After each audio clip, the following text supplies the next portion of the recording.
आज के हमारे टॉपिक्स रहेंगे mass percentage. This is class +1 chemistry. हाँ, and the topics of the today are mass percent और वेट परसेंट.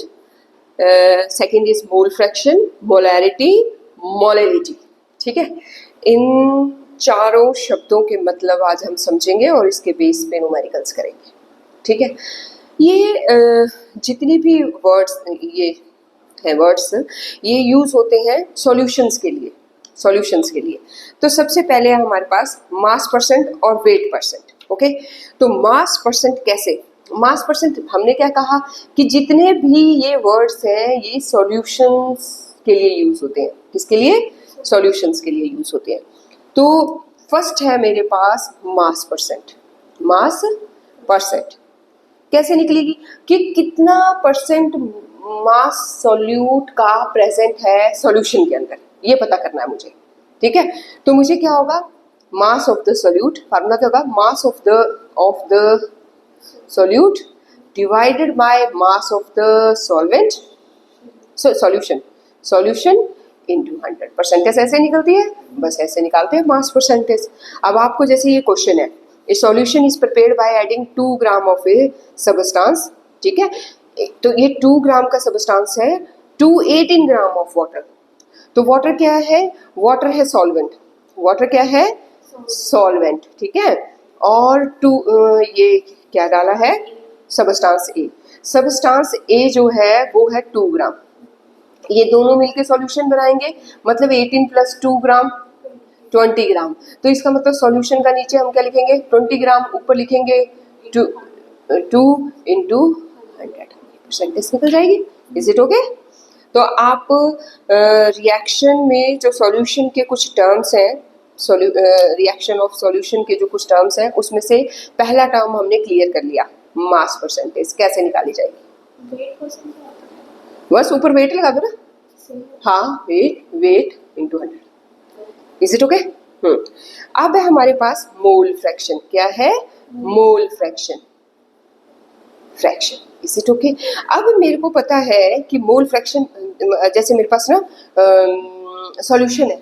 सॉल्यूशन में number of mole of solute भी है, सॉल्यूट भी होंगे, और number of moles of solvent भी होंगे. तो अगर मेरे को एक को मैंने ए कंसीडर कर लिया, किसको? सॉल्यूट को. और सॉल्वेंट को मैंने बी कंसीडर कर लिया. अब मान लो कि मुझे सॉल्यूशन में पता करना है कि ए कितने फ्रैक्शन, ए के मोल कितने फ्रैक्शन है सॉल्यूशन के अंदर, कितना हिस्सा है ए का, किसकी? मोल की फॉर्म में कितना हिस्सा है ए का सॉल्यूशन में मोल की फॉर्म में. तो मैं कैसे निकालूंगी? Mole of A. ठीक है, A is equal to Na divided by Na + Nb. Is it okay? नीचे टोटल सॉल्यूशन का देना है. Number of moles of the solution, नहीं, solute divided by solution. Number of moles of solute divided by number of moles of the solution. Is it okay? इसके बाद है मेरे पास मोल्स ऑफ ए. बी निकालने. अब है Nb डिवाइडेड बाय Na. दूसरा टर्म भी क्लियर हो गया. मोल फ्रैक्शन, मास परसेंटेज, दोनों के न्यूमेरिकल्स 1, 2, 2 अभी करने हैं. अब हमारे पास 2 शब्द और बचे केमिस्ट्री में जो आज हमने क्लियर करने हैं. पहली बार आप इनको जान रहे हो. ठीक है, वो है मोलैरिटी. क्या है? Molarity and molality. ओके, 2 शब्द है, मोलैरिटी एंड मोलेलिटी. ठीक है, इनके बीच में हम दोनों डिस्टिंग्विश बिटवीन भी करेंगे. उससे पहले हम इसकी डेफिनेशन जानेंगे. तो मोलैरिटी क्या होती है? Molarity is equal to number of moles of solute. Number of moles of solute मैं समझाऊंगी ये भी. Number of moles of the solute divided by volume of the solution in litres. अगर हम ये सॉल्यूशन अगर ऐसे लेते हम नंबर ऑफ मोल्स ऑफ क्या है solute divided by volume of the solution in millilitre लेते हैं तो यहाँ से 1000। Is it okay? ठीक है, तो इस तरह से क्लियर हो गया कि मोलैरिटी की डेफिनेशन आपने क्या देनी है, कर लोगे molarity.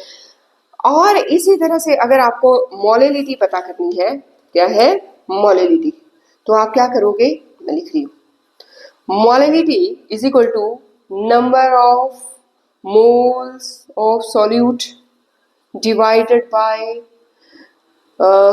Wait of the solution in KG. और अगर ये ग्राम में है तो number of moles of solute divided by weight of the solution in gram into 1000। अब क्वेश्चन ये उठता है, क्वेश्चन जो आता है पेपर में वो ये है, distinguish between molarity and molality. What is the difference between molarity and molality? तो ये जो वॉल्यूम है ना बेटा, वॉल्यूम इस फार्मूले में वॉल्यूम आता है और इसमें वेट आता है। तो जब भी डिस्टिंग्विश बिटवीन आएगी तो आप लिखोगे कि इन मोलैरिटी चेंजेस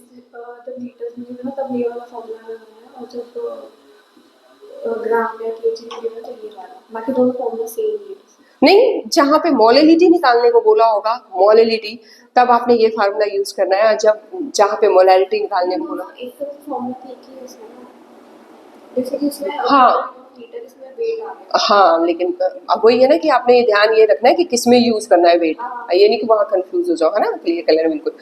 लेकिन क्वेश्चन ये आता है कि distinguish between molarity and molality, तो मैं आपको अभी आंसर देने जा रही थी कि molarity changes with temperature because it depends upon volume and volume changes with temperature, whereas molality do not change with temperature because it depends upon the weight।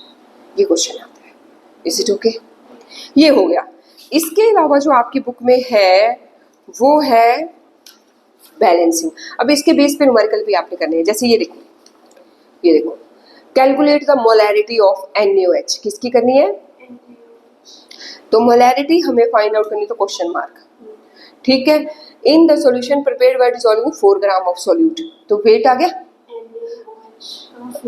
हाँ वेट है ये 4 ग्राम, जबकि हाँ मास, ऊपर मास ही चाहिए। Is it okay? तो ये हो गया। इसके बाद है हमारे पास water to form 250 millilitre solution कहते हैं, सॉल्यूशन पूरा कितना 250 मिलीलीटर सॉल्यूशन बनाना है हमें, कितना 250 मिलीलीटर सॉल्यूशन बनाना है, बस 4 ग्राम डिवाइडेड बाय 250। इसमें ना इन लोगों ने नंबर ऑफ हाँ बेटा ये ना वेट दिया है, वेट, जबकि हमें क्या यूज करना है, number of moles of solute, ना कि उसका वेट यूज करना है। तो उसके लिए N = W/M। पहले N निकाल लोगे, ये निकालना है ना, पहले ये डाल देना, इन्होंने तो साथ में ही डाल दिया, हम पहले निकाल देंगे number of moles of solute है, मोलिकुलर मास, NaOH का मोलिकुलर मास निकल जाएगा ना। हमें क्या दिया है, वेट दिया हुआ है 4 ग्राम, मैंने 4 ग्राम वेट डाल दिया, मोलिकुलर मास N निकालना है मुझे। मोलिकुलर मास NaOH का, Na का होता है 23, ऑक्सीजन का होगा 16, ठीक है, प्लस 1, ठीक है। तो ये कितना आ गया टोटल, 6 और 1 7, 7 और 40 ग्राम, ठीक है। तो ये क्या आ गया मेरा, N = 4/40, ठीक है। अब डाल दो इसको उठा के ऊपर, फार्मूला क्या था, मोलैरिटी = नंबर ऑफ सॉल्यूट, तो नंबर ऑफ सॉल्यूट क्या है 4/40 डिवाइडेड बाय 250।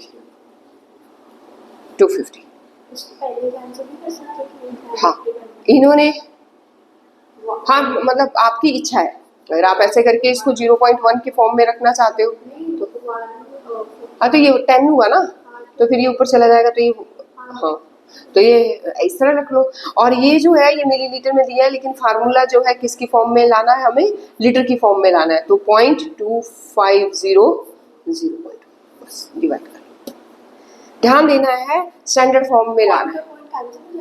हाँ तो फिर 1/250। 250, फिर ये आंसर आ रहा है 0.4 पर मोल डिवाइड करके, ठीक है। ये हो गया, क्योंकि ये 1000 हो जाएगा ना फिर, और ये 250 से होगा तो 4 से डिवाइड होगा फिर, ठीक है। ये आपको पता लग गया कि मोलैरिटी कैसे निकालनी है, समझ आ गया पूरा। कोई डाउट? आज प्रैक्टिस करोगे तो अच्छे से हो जाएगा। वो मोल फ्रैक्शन के भी 2-2 3-3 क्वेश्चन करने हैं, मोलैरिटी के भी करने हैं, मास परसेंटेज के भी करने हैं, और practice make a man perfect, ठीक है। ये हो गया। अब है मेरे पास द डेंसिटी ऑफ 3, ये जो m है ना, ये m, दिस इज मोलैरिटी, मतलब mole of the solution of NaCl is 1.25 ग्राम। क्या दिया है? डेंसिटी गिवन है, डेंसिटी गिवन है। जबकि डेंसिटी की हमें इसमें इसलिए जरूरत पड़ेगी क्योंकि हमें मास निकालना पड़ेगा शायद, क्योंकि दिया नहीं है। तो density is equal to density of 3, नहीं डेंसिटी दी है, density is equal to 1.25 gram per mole per millilitre. और डेंसिटी ऑफ 3 मोलर सॉल्यूशन, और सॉल्यूशन कितना है? 3 मोलर। मतलब इन्होंने ना मोलैरिटी दे दी आपको, मोल, ये नंबर ऑफ मोल्स दिए हुए हैं, नंबर ऑफ मोल्स डायरेक्टली दे दिए हैं, बट आपको क्या नहीं दिया है? Mass. Density is equal to mass by volume, is it okay? ये डेंसिटी इज इक्वल टू, तो ये क्या हो गया? हमें नंबर ऑफ मोल्स दिए, नंबर ऑफ मोल्स 3, और हमें क्या दिया है? मास ऑफ द सॉल्वेंट निकालना है हमने, क्योंकि हमें डेंसिटी दिया है। तो इन्होंने ये बोल दिया है कि ये जो इन्होंने हमें 1.25 जो डेंसिटी दी है, ये 1000 लीटर में होती है। कितने में होती है? 1000 लीटर में होती है, मिलीलीटर में, सॉरी मिलीलीटर में होती है। तो इसको इससे मल्टीप्लाई करके इसका क्या निकल गया? मास निकल गया। क्लियर है? मास निकालने के लिए आपने 1 लीटर ऑफ सॉल्यूशन जो है वो प्रेजेंट, उसकी डेंसिटी जो है 1.25 ग्राम है। ये देखो पर ये दिया है ना आगे, इसलिए उसकी डेंसिटी है। तो मैंने इसको मल्टीप्लाई करके मास निकाल दिया। मेरा मास क्या आया? 1250। मुझे यही चाहिए था, मुझे यही चाहिए था, 1250 मैंने निकाल दिया। और mass of the water of the solution जो है वो कितना है? हाँ, ये 1 लीटर ऑफ द सॉल्यूशन कितना है? 3 into 58, 1 litre of the solution. ये बोल रहे हैं आपने एक में, तो मेरे पास 58 था, 58 पॉइंट है मोलिकुलर मास एक में NaCl का, लेकिन क्वेश्चन में 3 का दिया है, 3 मोल का। तो क्या होगा? 3 इंटू 58.5, ये क्या निकला? 58 पॉइंट, ये निकला मेरे पास मास ऑफ द NaCl, और ये निकल गया मास ऑफ द सॉल्यूशन। अब NaCl क्या है? सॉल्यूट है, और मास ऑफ द सॉल्यूशन, हाँ, तो मैंने क्या किया? माइनस कर दिया। हाँ, वाट मैंने एक का माइनस कर दिया जो सॉल्यूट का था, क्योंकि पूरे सॉल्यूशन का तो गिवन है। मैंने सॉल्यूट का माइनस किया, तब जाके नीचे क्या आ गया? सॉल्वेंट का। नीचे क्या चाहिए था? सॉल्वेंट। सॉल्यूशन का अगर करना है आपने, अगर यहाँ सॉल्यूशन लेना है, हाँ, अगर mass of the solvent formula उस हिसाब से कर दो।